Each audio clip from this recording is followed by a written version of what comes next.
You're listening to a Brain Stew Fresh Fright Review.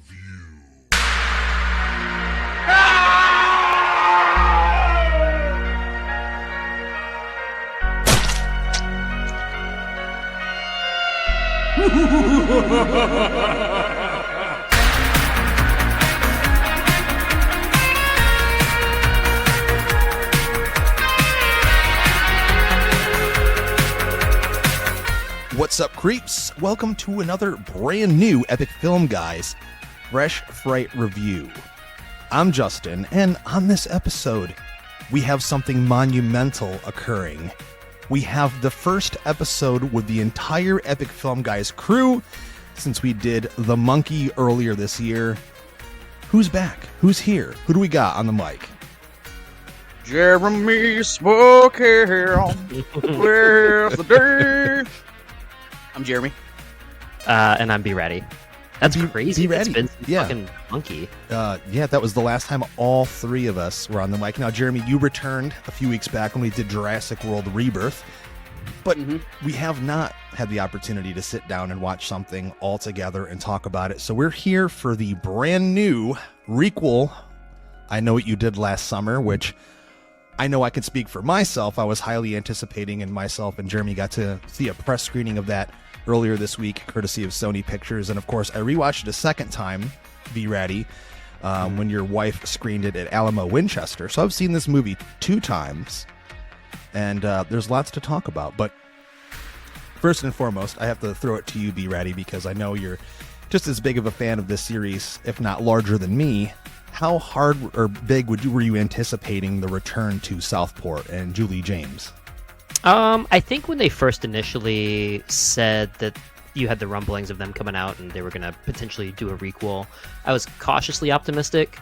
I think that, you know, when you have something like Scream, where with Scream 5 it came out and tried to do the requel thing, and I think, you know, did it fairly well. You can kind of assume that these other IPs and franchises are going to try to take a page out of the same book. So you're kind of thinking, like, if they do it the right way, it could be good. But, you know, obviously there's a difference between the I Know What You Did Last Summer franchise and the Scream franchise in terms of watchability and quality. But knowing that once the facts started coming out of, you know, Jennifer Love Hewitt was going to reprise her role as Julie James, Ray was going to come back, Freddie Prinze Jr. was going to be Ray, I was very happy that they weren't going to do things like, or they said they weren't going to do things like, you know, bring Helen and Barry back. That they were just Barry's going to be walking around as a corpse the whole movie. I mean, I would have taken it, kind of like Scream 5. But God. As we got closer and closer, you know, the trailers looked really good. I don't know that I ever threw caution to the wind, but yeah, I was fucking pumped for it. Like, you know, almost 30 years later, you're getting this movie. Yeah, exactly. And this is a movie that I think over the past 10 to 15 years or so has really gained a stronger cult following. I mean, I saw the first 2 when they came out in theaters, you know, when they first started making them in 97. But I think there's been, like, you know, a resurgence for the franchise with a younger audience. And especially during COVID, a lot of people are just sitting around finding new music and new movies to watch. And I know a younger audience connected with these movies just like they did the Scream movies. And they're kind of like 2 sides of the same coin. A lot of people kind of liken them to being the same thing. There's no other larger teen slasher franchise from the late 90s that was as popular as Scream or I Know What You Did Last Summer. Obviously, there's Urban Legend, Valentine, a bunch of others that I really enjoy. But these are the 2 big ones. And Jeremy, so you said to me the other night, and I'll throw it to you real quick, that this wasn't a big one for you when you were growing up. No, I mean, I remember watching it when it came out, you know, and having interest in it, because of Scream and things like that. Right. But I remember watching this one and being like, I liked it, but like it wasn't something that I was in love with. So then when the sequel came out, you know, it was kind of a similar thing where I was just like, I mean, I'm gonna watch it. You know, even though, like, I don't necessarily love the original, I liked it well enough. So I remember watching the sequel and being like, okay, like, it's I Know What You Did Last Summer in, like, the Bahamas or whatever, the joke that they land in this one on the location, was fantastic in this new movie. But so I remember, like, I watched the second one and was just like, yeah, that was fine as well. You know, it wasn't anything I loved or anything. So I haven't seen the original in easily probably 12 to 15 years. Easy. Okay. Jesus. And so when they announced this one, I guess I had a little bit more interest in it because they were bringing back Jennifer Love Hewitt and Freddie Prinze Jr. But at the same time, like it still wasn't something that I was like, I can't wait for this. I was just like, that's cool. I mean, I'll watch it when it comes out, just like the first two, and results may vary. Yeah. Yeah. At this point, like much to your point, Brady, I think we all know that we're in a world of requels, reboots, sequels, the whole slew of whatever we're going to get of IPs being returned to theaters or television. And I'm totally But- cool with it. No Nightmare on Elm Street. Nothing. Well, What the fuck? that's a whole conversation in a whole The episode to fuck? itself. But I'm hoping we're hoping that new 4K box set's coming out in the fall. I haven't announced it yet publicly, but I can say it on the show that we're going to be screening all of the Nightmare on Elm Street films at Alamo Drafthouse. I'll be hosting one or two of them. All of the brand new 4K transfers in 4K at Alamo DC Ashburn. Details coming on that. So hopefully, the interest in that will gain momentum, and who knows, maybe Warner Brothers will pony up the fucking money and make it happen. It's like the one, that and Friday the 13th, those need to come back. The two biggest franchises of the 80s are the ones that haven't come back yet. But Well, going back to what you were saying about, kind of this renewed interest in I Know What You Did Last Summer and Scream. I Know What You Did Last Summer.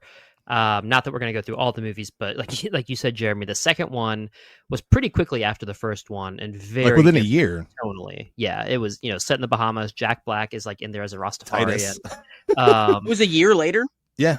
It was Yeah. like 97, and Wow. then I think 98 the sequel came out. Wow. And then you had this god awful I'll Always Know What You Did Last Summer, which we don't even have to talk about. We don't talk about that one here. Fucking real. Jeremy wants to see it though. I He's wanna never seen see just it. because I of wanna fucking see it. zombie fishermen. You need to watch it. And then, in 2021, they put out the Amazon Prime show, Right. I Know You Did Last Summer, which is also very different.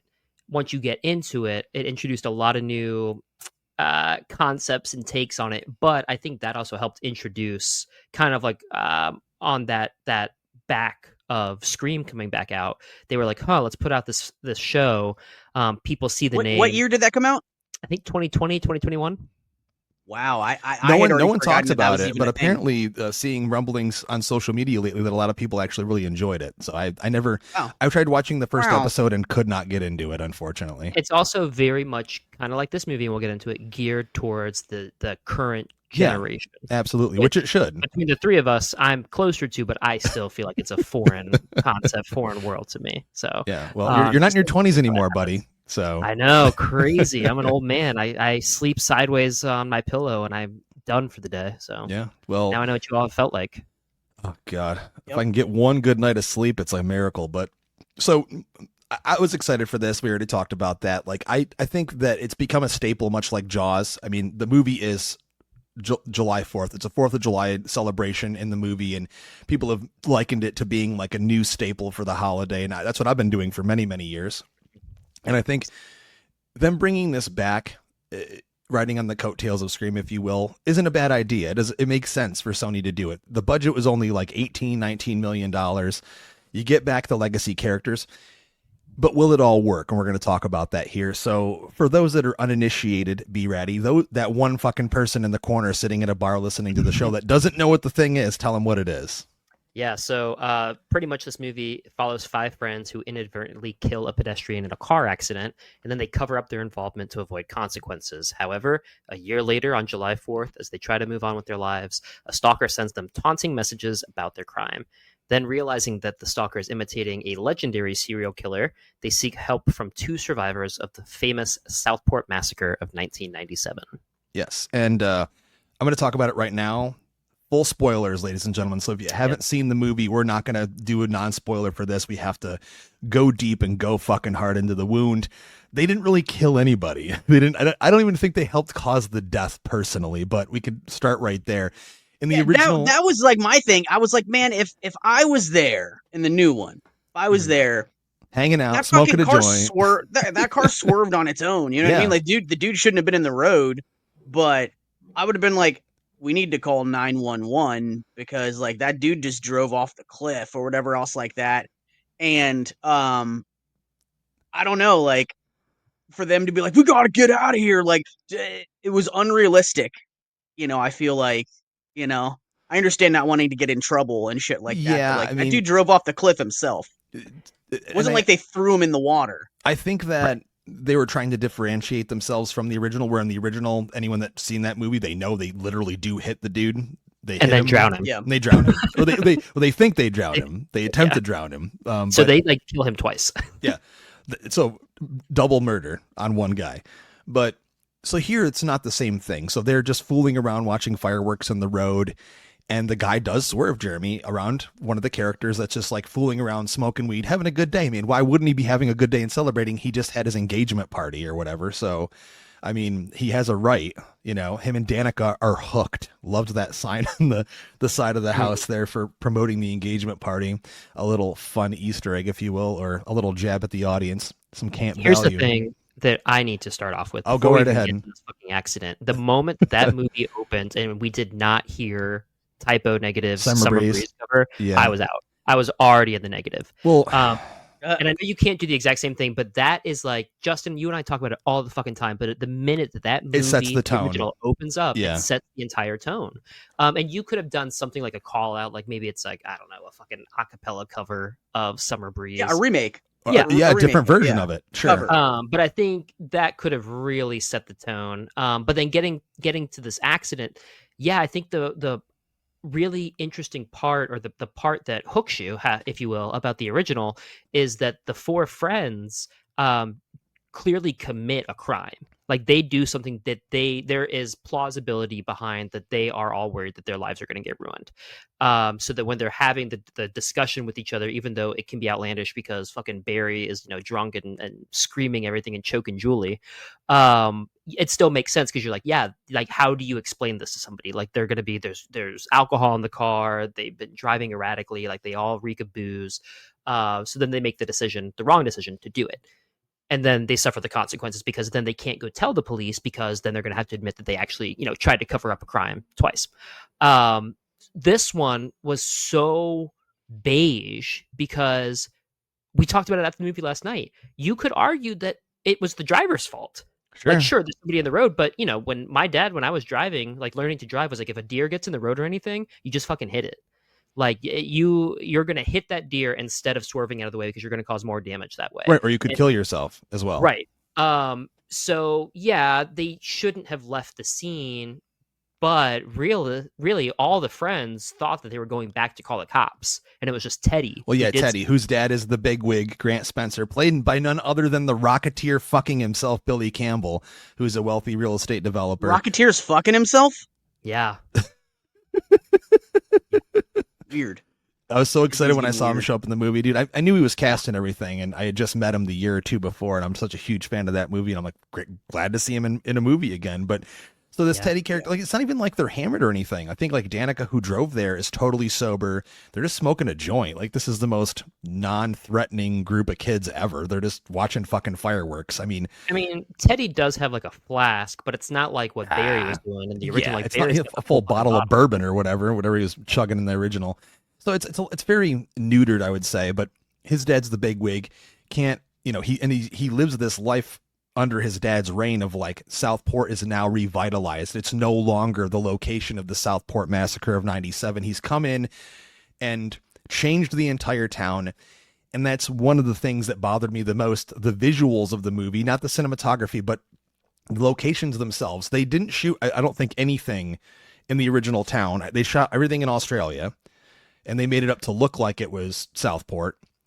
And everything is posh, super modern mansions. All these kids, they all live in these posh fucking modern mansions. They're all driving BMWs. Like, I guess, except for Ava, who, when you see her, the movie opens and we see her being dropped off at her house.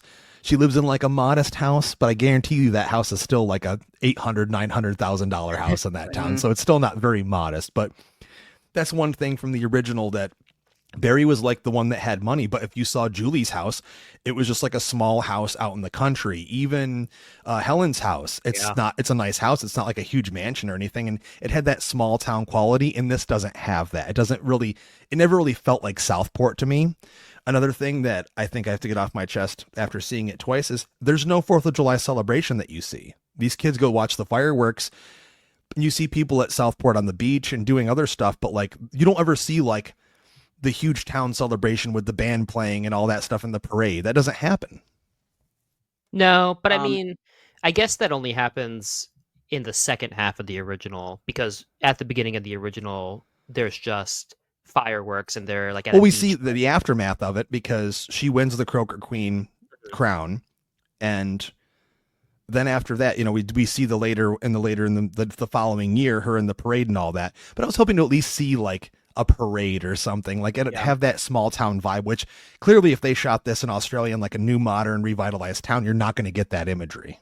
No, I mean, I think the issue too is that it was like they made Southport look like fucking Malibu. Yeah, absolutely. I mean, that's what they said. Yeah. They're trying to make it as like a new Malibu type thing. I loved the podcaster, the blonde podcaster chick. Live, laugh, when she tried slaughter. when she tried to say gentrification, and she just fucking slaughtered the word. I laughed my ass off. Gentrification, or what? She said it way more fucked up than that. Yeah, but yeah, dude, it was fucking hilarious. I got to give credit for them actually showing her and portraying her as a real podcaster, because the first thing she did when she started walking around town is like slapping her podcast sticker on stuff, and I'm like, yep, that's exactly what we do. I just did it the night before when we saw the movie. I was in the bathroom at a fucking bar, and I'm like, sticker up on the wall.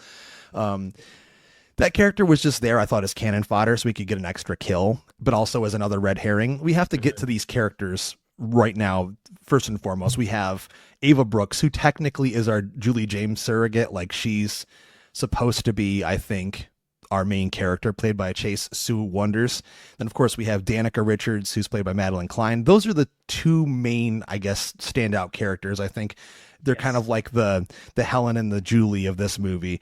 What did you guys think of them as a whole? I loved their characters, man. Like, that's the one thing.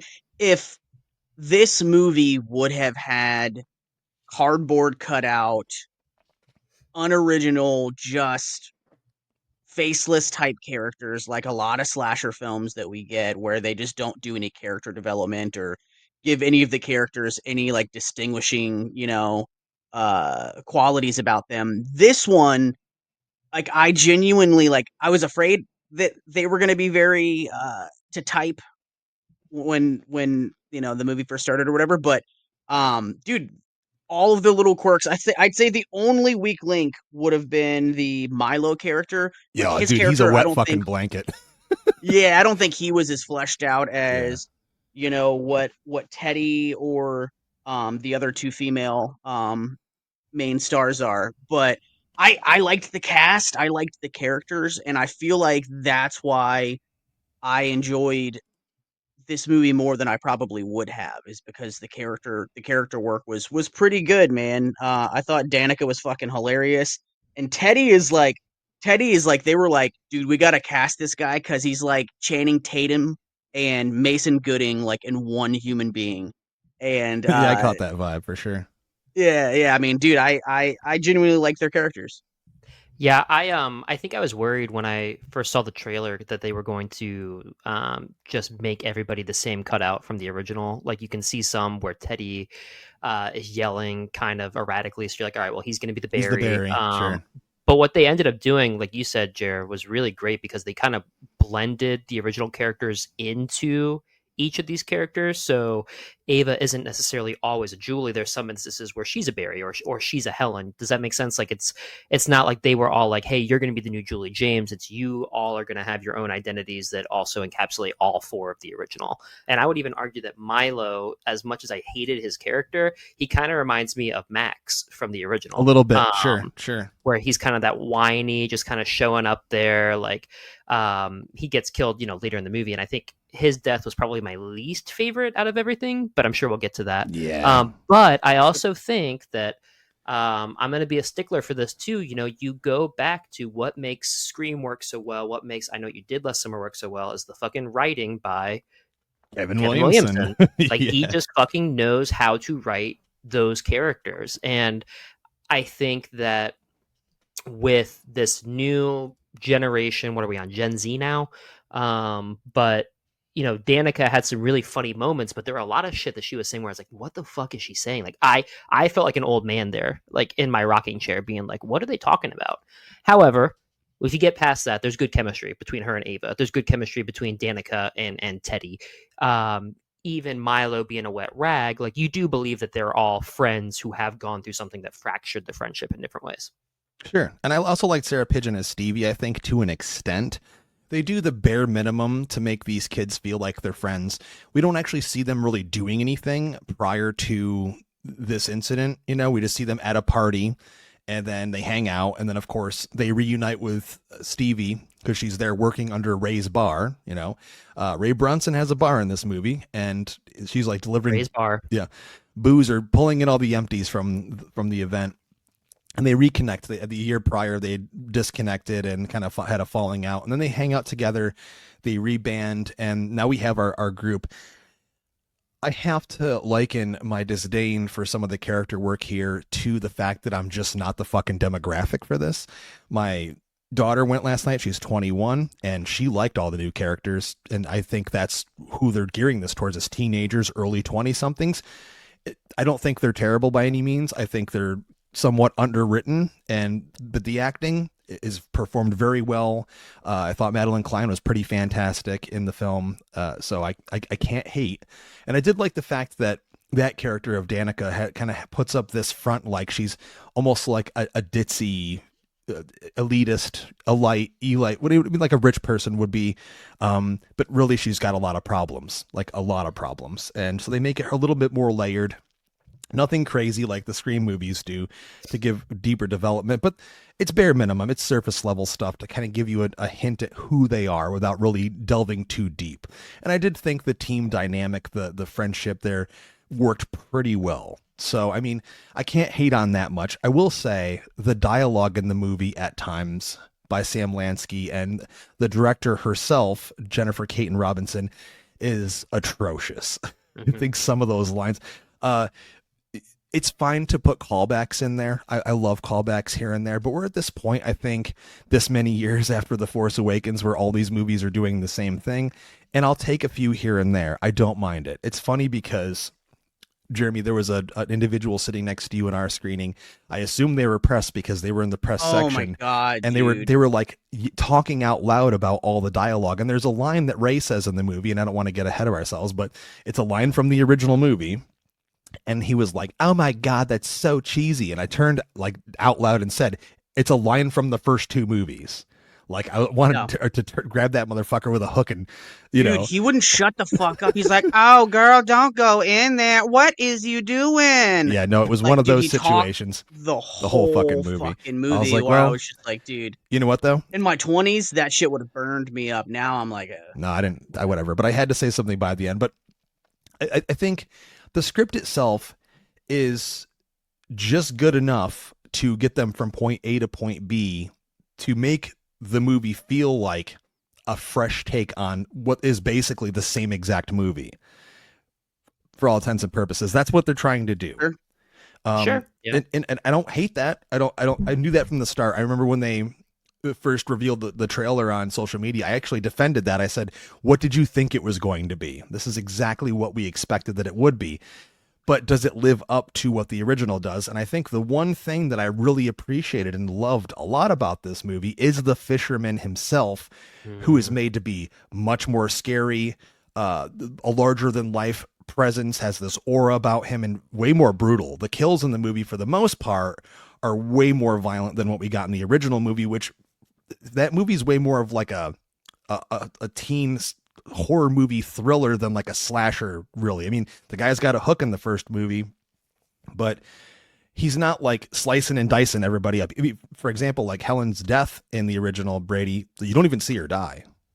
No, I mean, I was just thinking the most blood you probably get is when Max? Ilsa. Okay. Max or Ilsa, where she gets killed and the blood splatters across the window.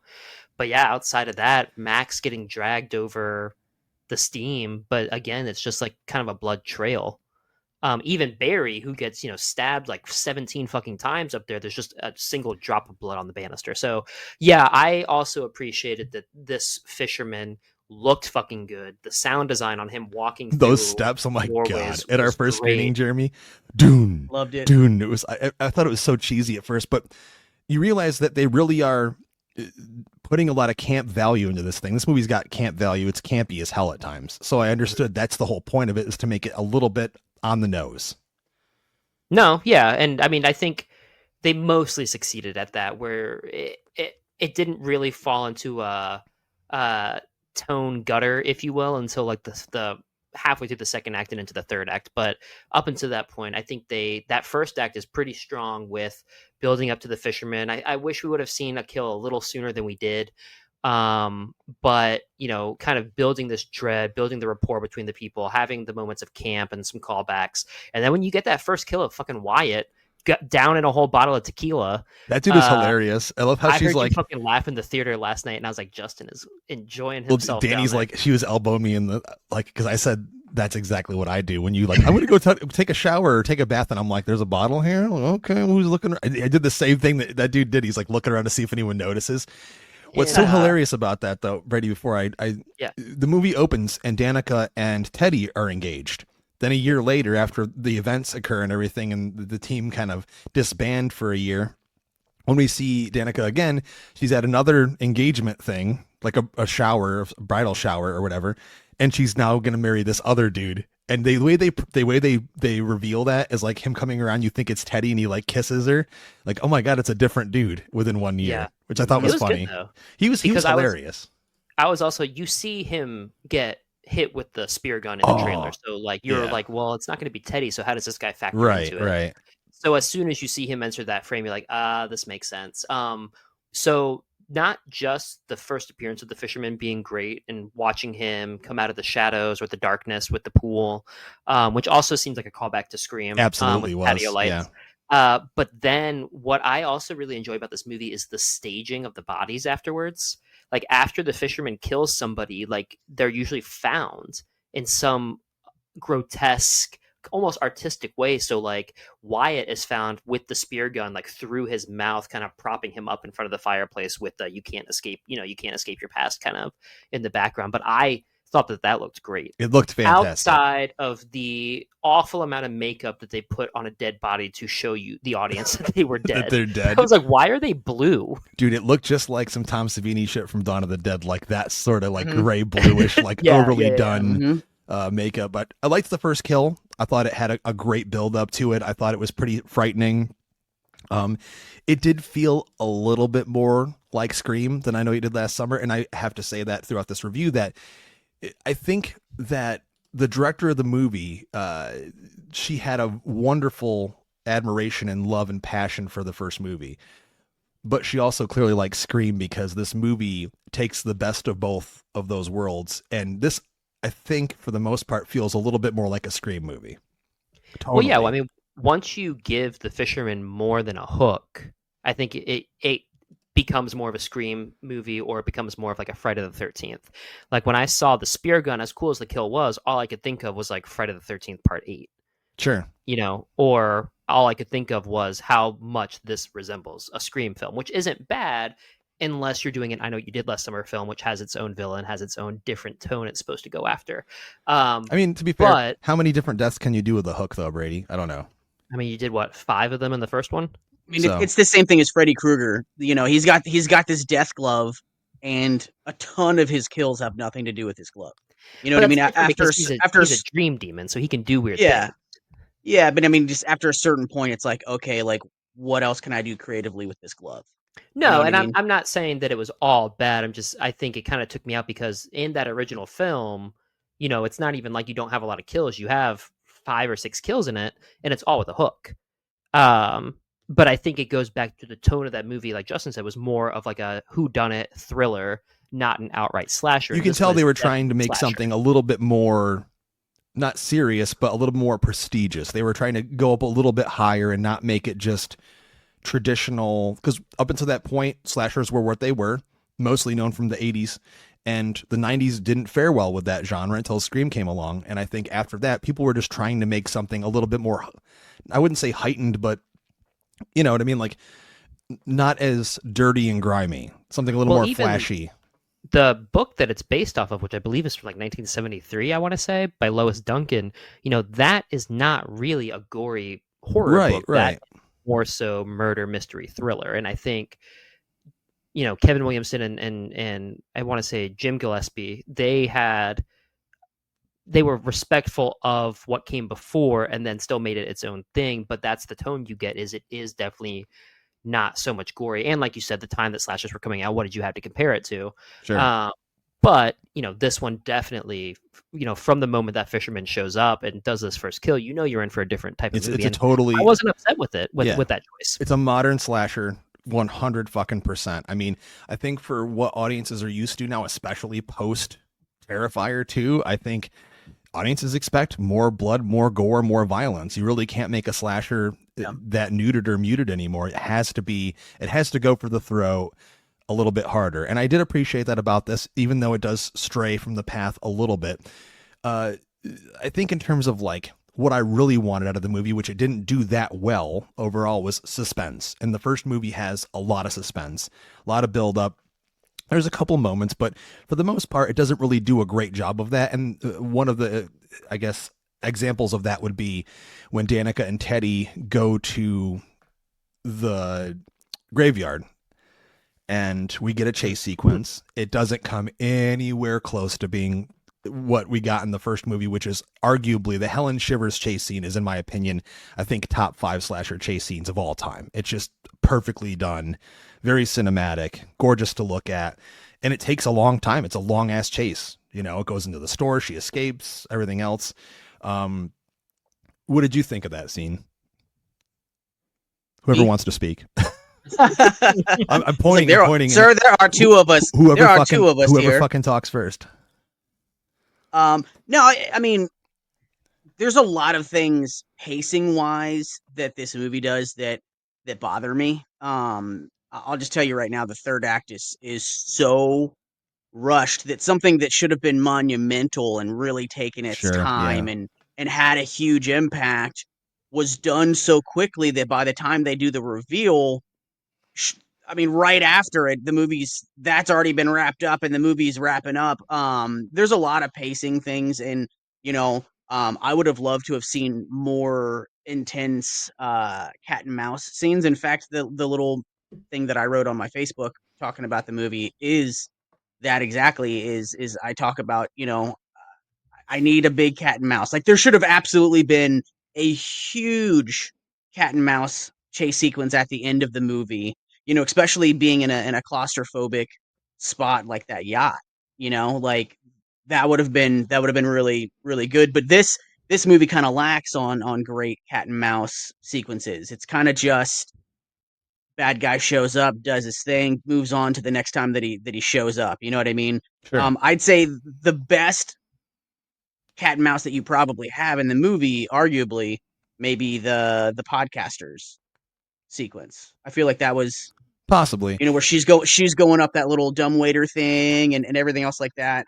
Yeah, I bring up I thought that was a good scene. That scene itself is, we might as well bring it up now, and I'll get to the cemetery in a moment, because that scene is one of the moments where we get to have a throwback to an old location. It's the old Shivers department store. Mm. It's now been turned into, I guess, like a bar restaurant type thing. And it's interesting to see that these characters that have grown up in Southport clearly don't know anything about the 97 massacre, because of the fact that Teddy's dad, Grant, has really covered everything up. There's a line in the movie where Teddy's like, my dad already had all that shit scrubbed from the internet, so you can't even search about it, really. Which is something that only Julie and Ray really know about at this point, because they're the only ones alive that experienced it.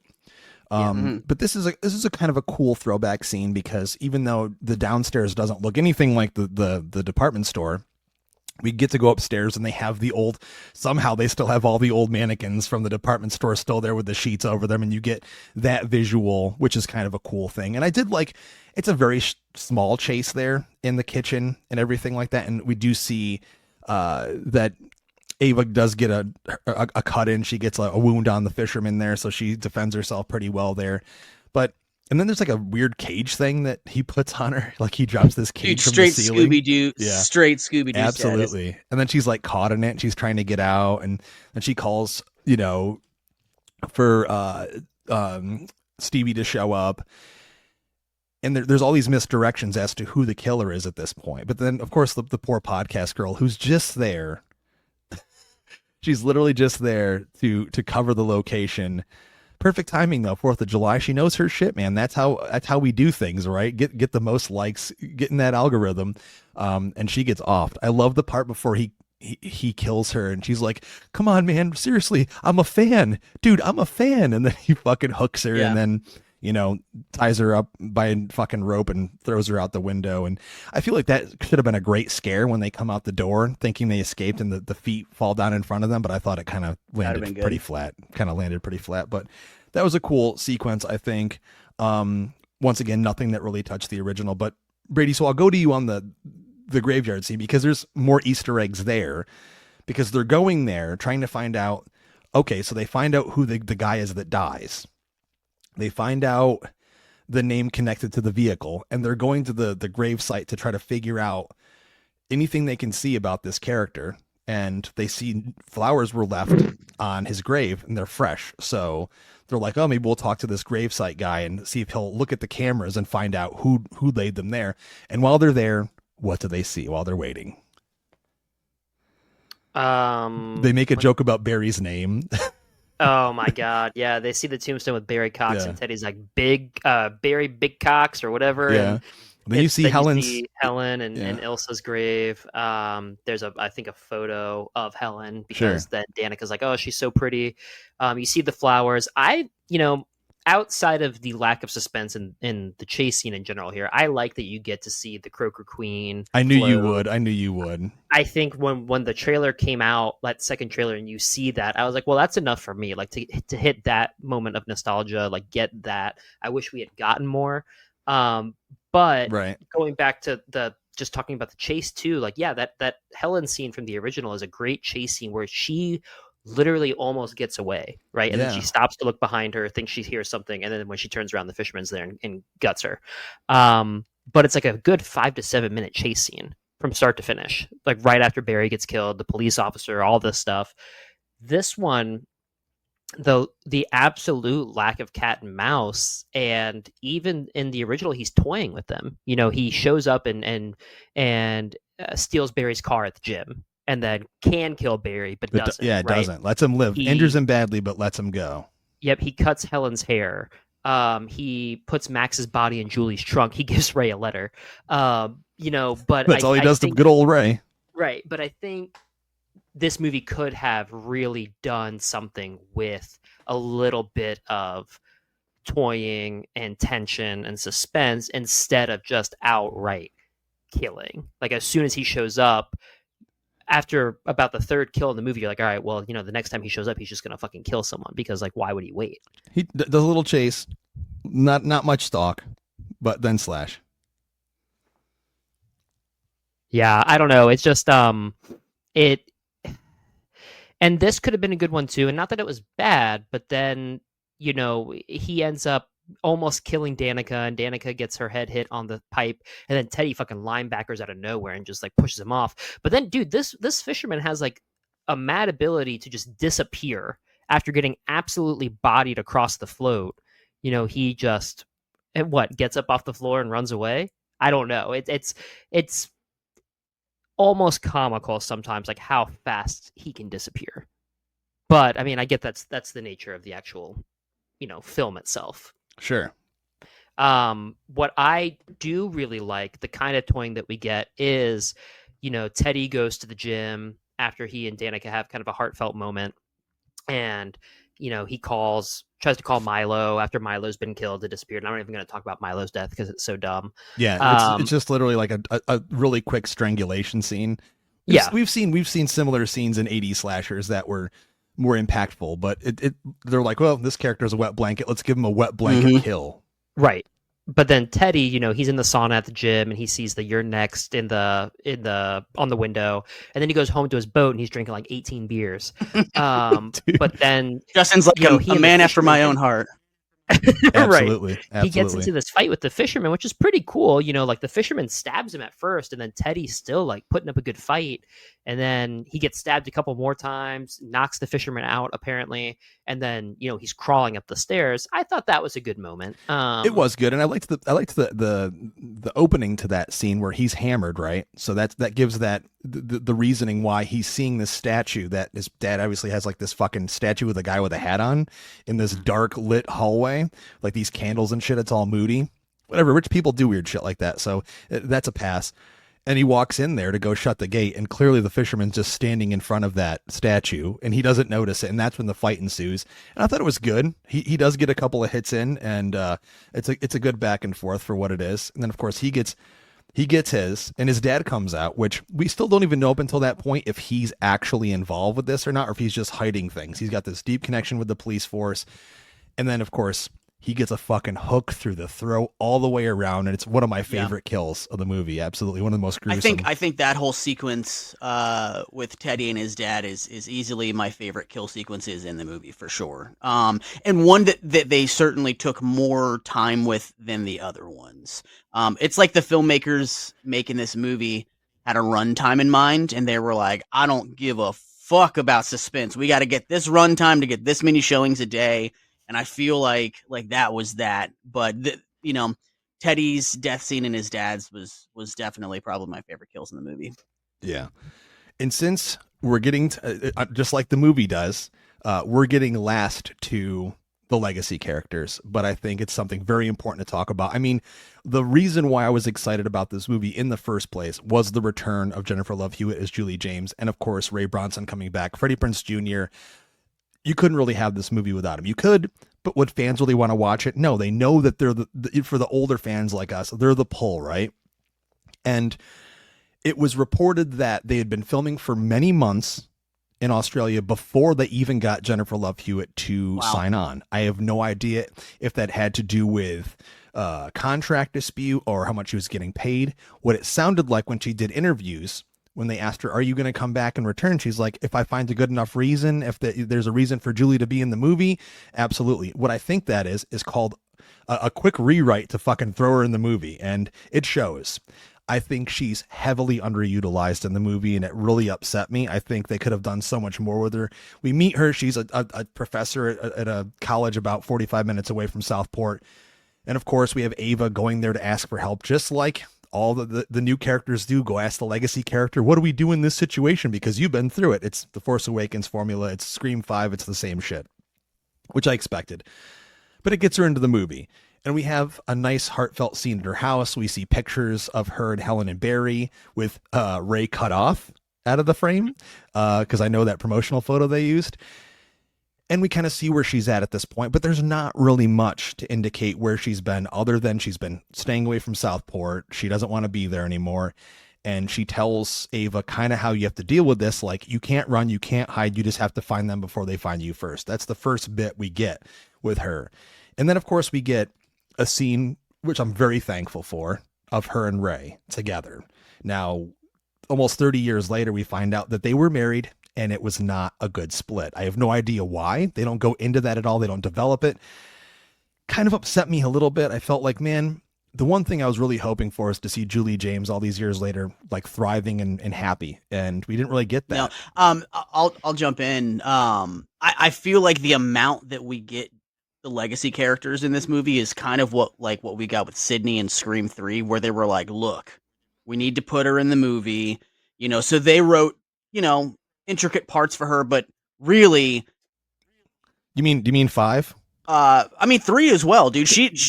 Well, 3, dude, she has the most screen time out of any Scream movie in 3. Really? Though, so. But yeah, I think she filmed for less time on Scream 3 than what they did the other ones. Yeah, she at least gets like an ending awesome battle and fight scene and chase in 3. But so that was my point of like what they actually decided to do with her in the movie, which they don't really do anything with her at all here. No. Which is what frustrated me the most, I think.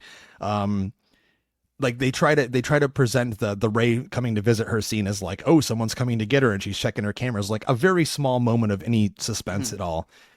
Which Laurie Strode did in Halloween 2018 with the cameras. Dude, that shot of her looking out the door looked just like a Laurie Strode shot. So I was like, that's got to be an homage in some way.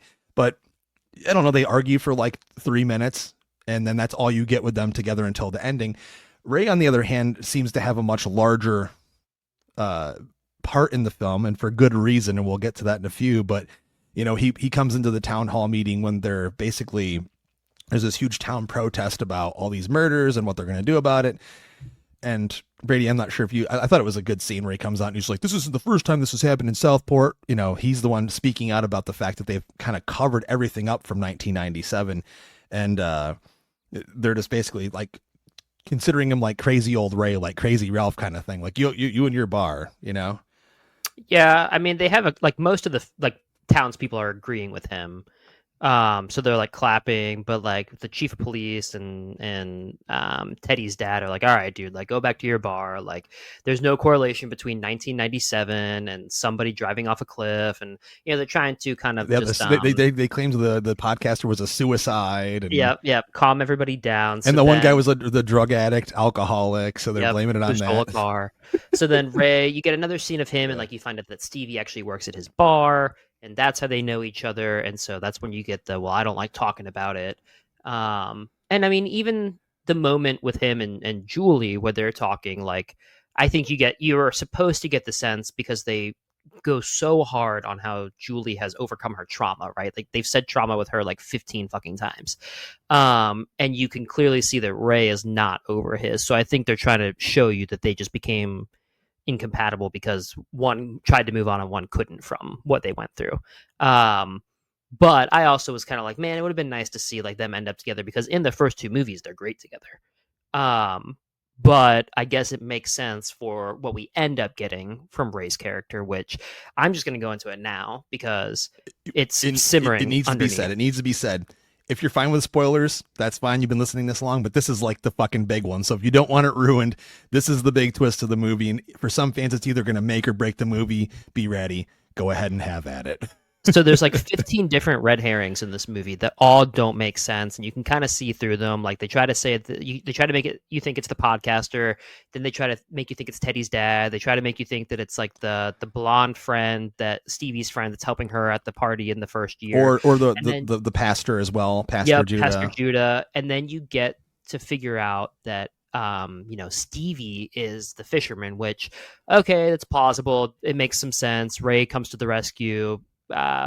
Shoots Stevie, everything's fine. Danica gets stabbed, throws off the cliff, blah, blah, blah. So all that to say, to skip over this part, because you're clearly at this point know that Stevie is not the only fisherman. There has to be two.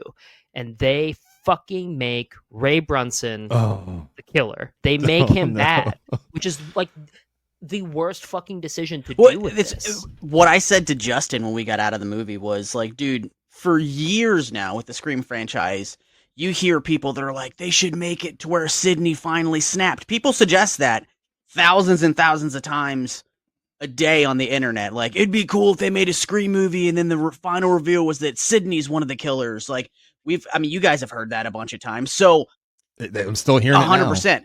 So the only difference is I don't think Scream would ever do that with Sidney, to where someone along the production was like, yo, this would be a good flip. And like, no one's done this, in a requel, you know what I mean? To make one of the good guys from the original come back and be the bad guy. That's I'll use your terminology, Justin. That's a huge swing, man. And for me, again, I haven't seen the first or second one for like 15 years. So I'm a Fairweather fan. I'll watch whatever comes out, but I'm not married to any of this stuff.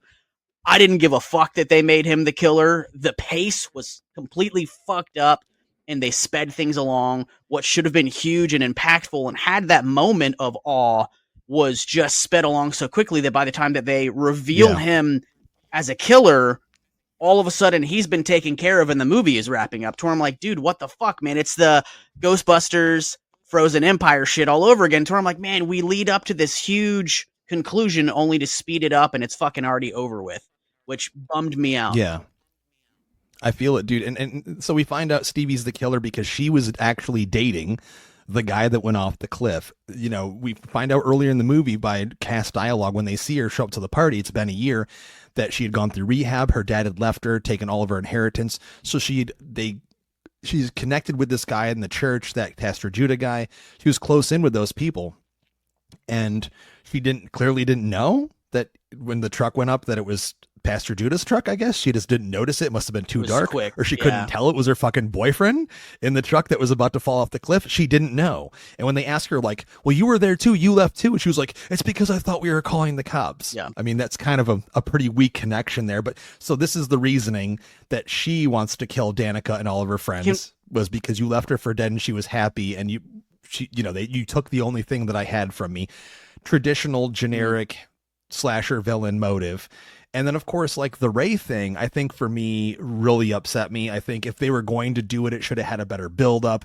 They don't really do anything with his character throughout the movie to indicate that he could have something to do with it. I mean, you see that he's a little more aggressive towards Julie. There's a reasoning why she's weary of him. And when he's mentioned, you know what I mean? Like she has this weird look on her face. So they did a couple things like that, and obviously the character poster now, in retrospect, when you see his face and that fucking one eyebrow up, like with the mean eye, I'm like, oh, so that's what they're trying to do? Never noticed it. I thought it was a weird take or whatever. But it hurt my soul, and unlike you, Jeremy, I actually rewatched the first and second movie the night before we went to go see the new one, because I just really wanted to go for this, because I really love those characters. And Brady, I think it's just such an out of character thing, I guess, when you're trying to use trauma as direct motive once again for the 100th fucking time in the past couple years with these movies. You know, she asks him at the bar before the reveal happens, like, how do you deal with something less? And he's like, you don't. You just live with it and you find ways to move along. And to me, he was always the nicest good guy. So I guess maybe that's the reasoning why they decided to make him the killer, that and he's the only one still alive. But to me, the killer reveal lacked any kind of impact. I was really upset when I saw it. I'm like, not good old Ray. You do see the Billy Blue sign on the boat, the bar. So what I don't understand is, like, when he's explaining his motive shit to Julie, he's like, you know, she came to me and I wanted to help her. Why the fuck did you shoot her then? Like, he seemed like he genuinely, like, as he was professing all this stuff, it seems like he genuinely cared about her and wanted to help her. Yet, why, if they were in cahoots together on this, why in that moment shoot her?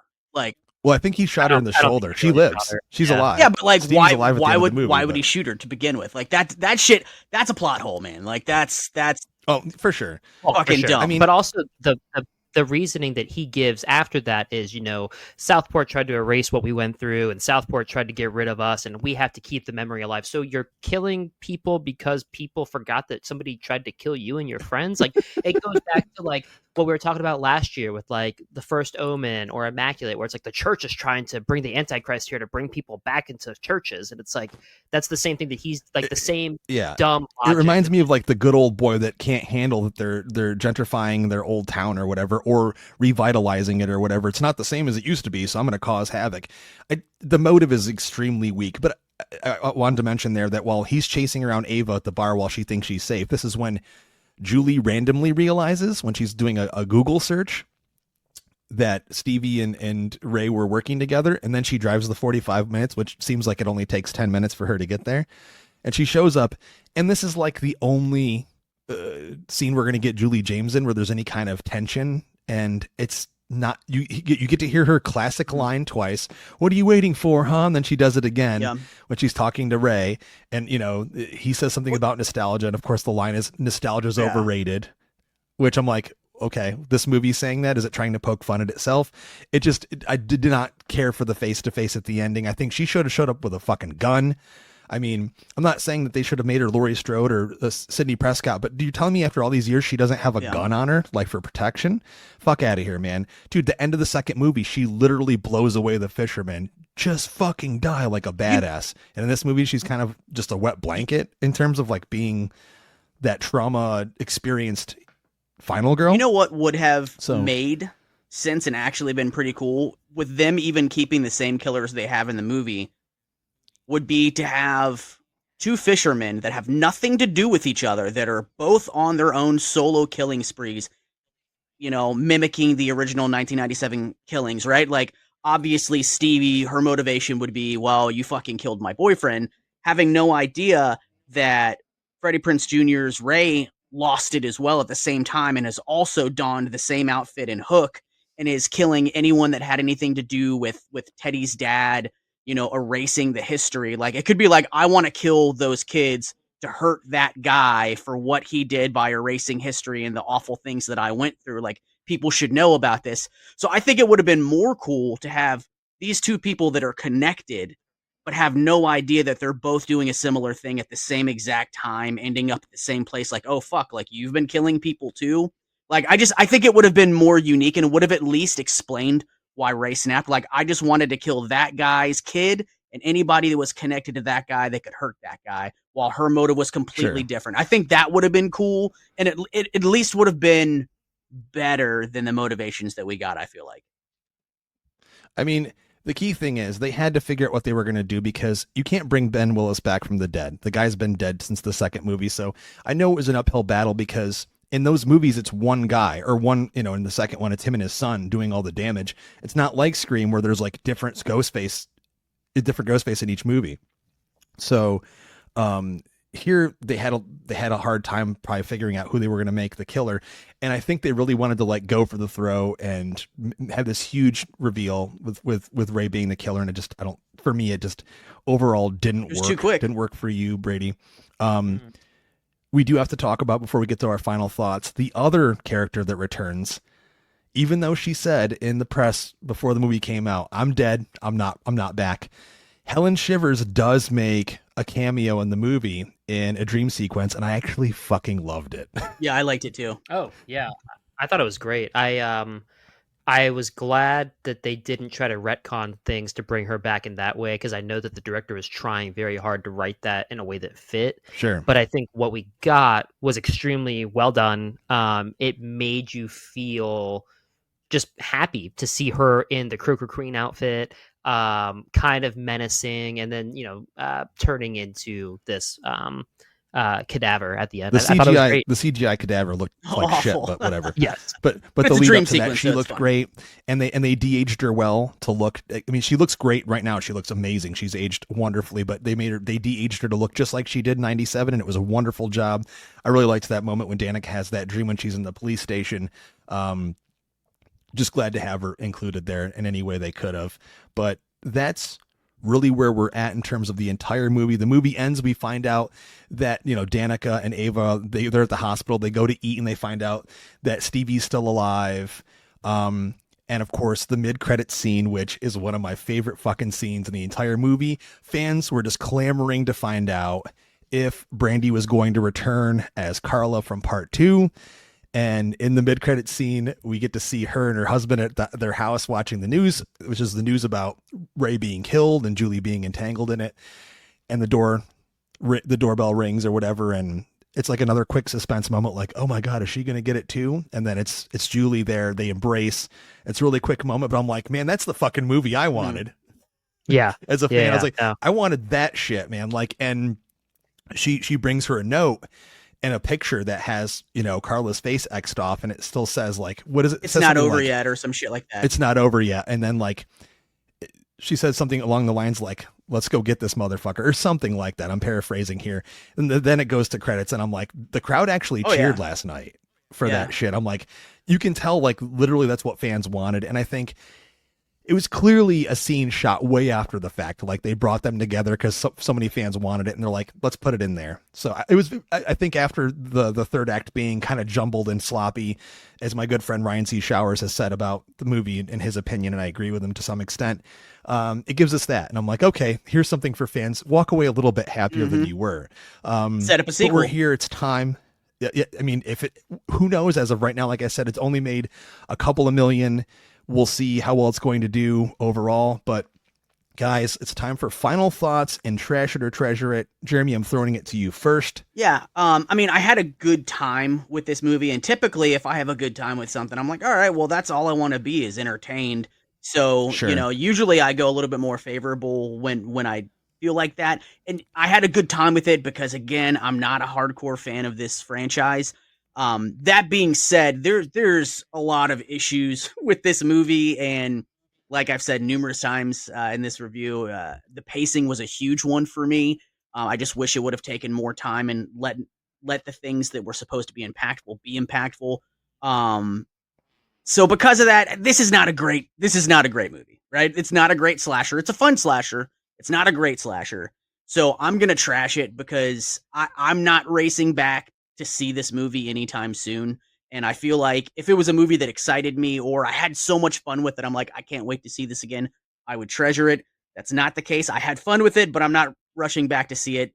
You know, it's been 15 years since I've seen the original. It might be 15 years until I watch this one again. So trash it for me. B-Ratty.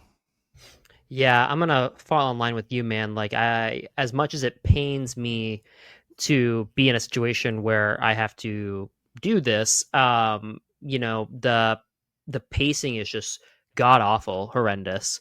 The tone is all over the fucking place, and it's, they had an opportunity to do something that would have been different, if they had just taken the time to find its rhythm, and instead what we got is kind of like a hollowed out shell of I Know What You Did Last Summer, that is not impactful in any way. Like, even look at the kills in the first part of the movie versus the end. The first part of the movie, they're fun, they're gory, they harken back to like the 80s slashers, and then they get way too serious in tone as you go on, but there's really no rhyme or reason to that, right?